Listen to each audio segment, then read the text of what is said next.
Hi everybody, this is Jared Larson and this is my case study for internet use violations in Standard 5. Problem identification and analysis, what I know is that Ms. Walker's teaching style has created hard feeling with parents and students. A web page with threatening material towards Ms. Walker has been created, and Ms. Walker has a student in mind that she believes created the page. What I need to know is I need to know the specifics of exactly what was on the web page and in the email, where the email and web page originated, and what students have knowledge of this situation. So the problem as I identified it is that a threat has been made against a teacher, and I need to find out who made the threat and decide what can be done to resolve the situation and make our school safe for students and staff. My proposed plan of action is to talk to students to see what they know about the email and the web page. Number two, have the district technologist track the origin of the email and the web page. I need to meet with Ms. Walker to discuss what I found and a plan of improvement for her teaching. And I need to meet with the students and Ms. Walker together to kind of mediate the situation and see if we can make it more positive. My strategies, number one, I want to talk to students to see what they know about the email and the web page. Ms. Walker stated she has students she suspects could be capable of these actions, so I would obviously start with those students, but I would not be accusatory. I would not start out by accusing them. I just would explain the situation and ask if they have any knowledge about any of those things. And then I would discuss the consequences of negative actions in and outside of class, not necessarily in regards to this incident if they don't admit to it.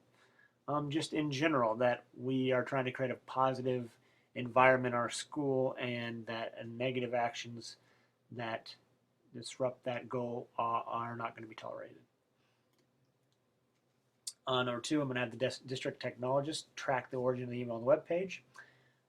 Tell them that in order to ensure students and ensure student and staff safety, need to find the origin of this email and determine if it possibly originated from a school computer.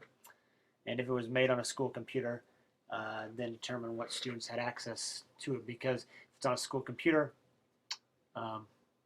we own the school computer, so it's obviously within our realm. Number three, meet with Ms. Walker to discuss what I found. First, I want to reassure her that her safety is my primary concern, always. Then I talked to her about strategies to ease the student stress in her classroom. I know the case study talked about her not really heeding that advice earlier, but we'll talk about ways we can continue to improve that area and strategies to deal with parents' concerns, because she has had some parent concerns. Talk about strategies to deal with that as well. Four, I would meet with Ms. Walker and the students. We talk about the safety issues and how threatening behavior is not tolerated, and it is very serious to make threats, even if they're empty threats. Discuss the consequences of the student's decision. If we find the guilty party, we're going to follow the school policy that we have on threatening behavior, and discuss with the students ways that Ms. Walker has agreed, after I've talked with Ms. Walker, how she's going to change things to try to help make a positive environment, and we'll talk about what they can do to make it a positive environment and come to some agreement there. So my resolution was to put Ms. Walker on a plan to help her reduce stress and increase positive interactions with her students, thereby promoting the success of all those students. And I'm going to monitor her progress and meet with her every 2 weeks to talk about how it's going. I'll also meet with the students who have been disruptive, even if they were not the ones who created the email on the webpage. I'll meet with them and talk about that there's going to be a zero tolerance policy for negative behavior in class, because that will help us to promote the success of all students. If they're not creating a negative atmosphere, students will be more successful. The case study stated that Ms. Walker's class created stress in students through a high workload and poor instruction. I would try to promote the student success by helping Ms. Walker to work to reduce student stress and work with her on research-based strategies for effective teaching. There's lots of material out there about effective classrooms, and we talked through that. The case study also stated that Randy Franks has been a disruptive force in Ms. Walker's class by making snide comments, and I'll help him understand that negative actions have a negative impact on all of his classmates, not just him being funny. They do have a negative impact on all his classmates, and his negative actions will not be tolerated in order to promote the success of all students.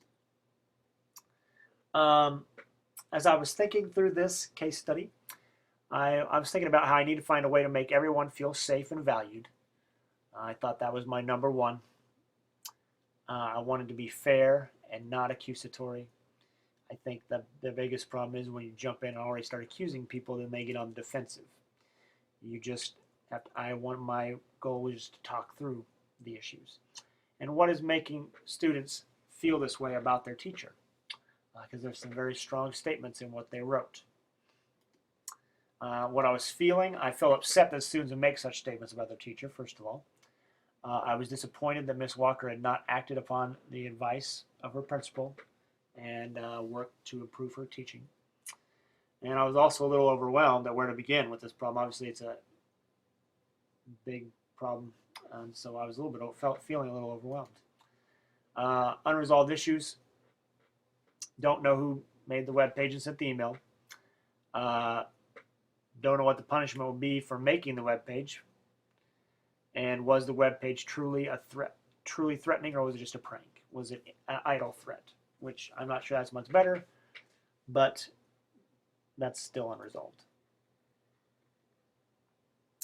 How did I demonstrate a sense of integrity and ethical behavior? I listened to both sides of the problem. I did not display bias or preconceived ideas. And I truthfully did want the best for both sides.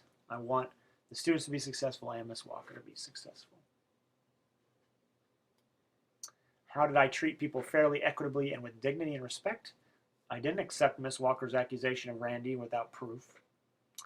I tried to find a way for both parties to work together to improve the in-class situation. And I recognized that there were fault on both sides. And hopefully I'll work to find a common goal. How did I demonstrate a personal and professional code of ethics that inspires others to higher levels of performance? I let Ms. Walker know I was there for her and I cared about her safety. I let students know that I expect positive behaviors in class and out of class.